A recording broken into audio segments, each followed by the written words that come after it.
according to what I've read and what I've seen. And I think these are going to be the things that slow down or stop the elite from doing what they're trying to do, because I don't care how rich you are or what yacht you're on or wherever you are, a hurricane will affect you just like it does everybody else. So everyone's going to be affected by these weather changes that are going to be significant.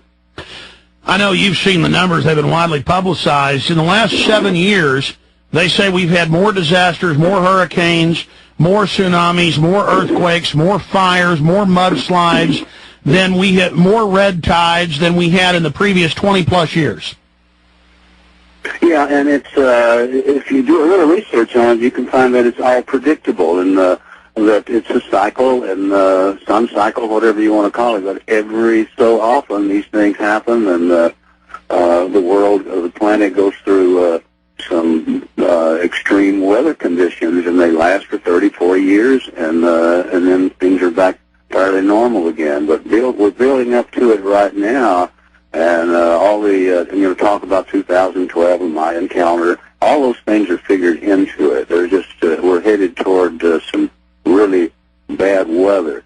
And how it's going to affect everyone, I don't know. There have been times when, the tsunami that we just had a couple of years ago took out 250,000 people. So they say, well, the world's coming to an end. I don't believe that, but I do know the world came to an end for those people on that day. So there's a lot of things happening out there. When did you first start learning about the Mayan calendar? Because a lot of people are very interested in that, and it does predict all those things.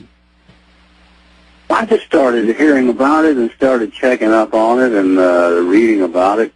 And from what I've read, though, it doesn't say it's the end of the world. It's more like that they're, what do you call it when your speedometer, pedometer, I guess. It's a reset. It's over 100,000 miles and it starts over again. I think that's what's happening with the Mayan calendar. It's not, the world's not coming in. It's just their method of counting the days is over and it starts over again. So the end of a cycle, the end of an age, a reset. Yeah, and there's been talk that say every so often, every 26,000 years, the Earth goes through these cycles, and that at some point when it reaches a point that it will actually it will turn on its axis, and at that point it will get the most extreme weather. But right now it seems like we're building up to that point where the Earth is going to sort of take a jerk on its axis, and who knows what will happen. But the good news is not anything we can do about it. Now, on that end, the elite try to control things they're afraid of, and I've interviewed the father of weather weapons who could make it rain 10 feet of water in Vietnam with just 15 or 20 jets spraying different chemicals into clouds. Have you read about or heard about weather control? I have heard. I don't know a lot about it. Tell me about it. Well, I don't think they can control things on even a regional scale, but they can locally. The Russians, you can pay them $1.5 million. They can make sure your parade's clear. The Chinese government says they have limited weather manipulation and control. And I've interviewed Ben Livingston, who was the father of weather weapons in the 60s, against Vietnam. He ran the squadrons who could flood them even in the dry season. And he says the government has the power to steer hurricanes or neutralize them or basically create them or kill them. Well, whether that's true or not, I don't know.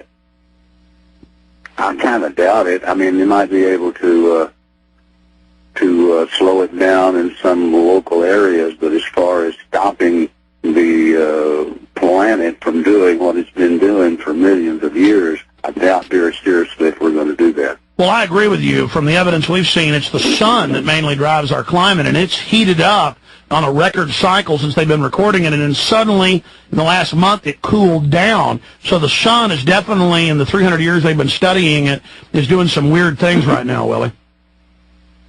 Yeah, and again, fortunately, we're not in control. All we can do is watch it and hope that we're in the right place, because that's basically what it's going to amount to. If there was a storm or a tornado or whatever, and you're in the wrong place, that's the end of the world for you. So we just have to hope that we can stay safe. I just hope the establishment doesn't use all these weather changes and things that are happening as an excuse to get more control and kind of pose as the saviors. Well, yeah, you're right about that. I see now we're getting ready to shoot down some bus-sized satellite that's falling on us.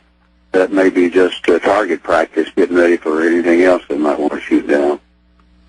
Well, I agree. It's come out that a bunch of these satellites have come into orbit and they burn up. They've never hurt anybody. Why suddenly do they want to shoot them down with particle beams? To prove they can, I think. You have to test out these weapons just to make sure they work, Alex. You know that. Speaking of weapons, the Iran situation, the neocons are still pushing to attack Iran. They're trying to claim that Iran's supplying weapons to Iraq, but time and time again it turns out that they're making that up. What's your view on starting a war with Iran? Well, we do know that they're trying to do that, and whether they make it happen or not, I don't know. They're certainly capable of it. If we did attack Iran, would that affect our elections? Would that be considered a national emergency? I don't know. I don't know what it takes to stop elections. But it happened over in Afghanistan just a few weeks ago. They stopped the elections by having all these killings and interventions and bombings and all that. So let's hope it doesn't happen, but all those things are possibilities.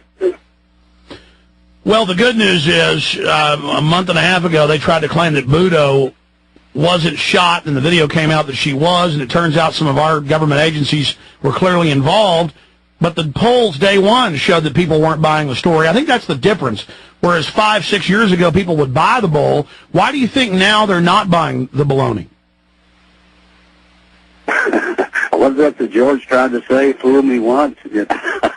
I think we're all. I think we're all thinking the same thing. You know, that you may have fooled me one time, but I'm not going for it this time. But what is the establishment going to do? Because it looks like they're just keeping on their course. Be damned if the people are waking up. I mean, everybody I talk to who's tuned in says they've never felt such a feeling of concern that big changes are ahead. And I think it's the earth. I think it's the environment. I think it's genetic engineering, but I also think it's wars. I mean, do you feel that same sense of urgency, Willie? I really do, and I think a lot of it has to do with the fear factor, and a lot of it has to do with the unknown. A lot of it has to do with the fact that the planet is spinning a little faster now, and that means information is coming at us a little faster. Maybe we're not quite ready to accept all the information that's being thrown at us from radio, TV, newspapers, and also from our own subconscious, that we're picking up messages from all over the planet that we've never picked up before. We're beginning to doubt things that we believed in all our lives, and we're beginning to find out that maybe we were wrong about a few things. And this is not only enlightening to a lot of people, but it's very troubling to a lot of people. They just can't imagine, they can't fathom that they've been wrong all this time.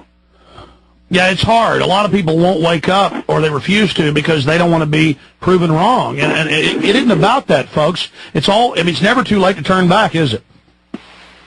No, it isn't, and the longer you deny a fact, well, you know, the more it's going to affect you in a negative way. So once you realize this is the way it is and accept it, then we can do something about it. But if we just remain ignorant about it, or choose to remain ignorant, it's not going to help anything. I agree. They say that I think Carl Jung said the greatest form of mental illness is doing the same thing over and over again, thinking you're going to get a different response. Yeah, that's absolutely true, and hopefully we'll have to change our way of thinking, because the world is changing, and we'll have to change with it. Willie Nelson, I want to thank you for spending more than an hour with us today. Happy and safe trails, and I'll be there watching you coming up March 4th at the Star Texas Rodeo. Moment of Forever is the new album. And Willie Nelson, God bless you. It's just been absolutely amazing spending this time with you, sir. Well, thank you, and you too, and come down and see us at the rodeo. I will, sir. I'm going to be right up there over the bullpens with the rest of my crew watching you. Sir.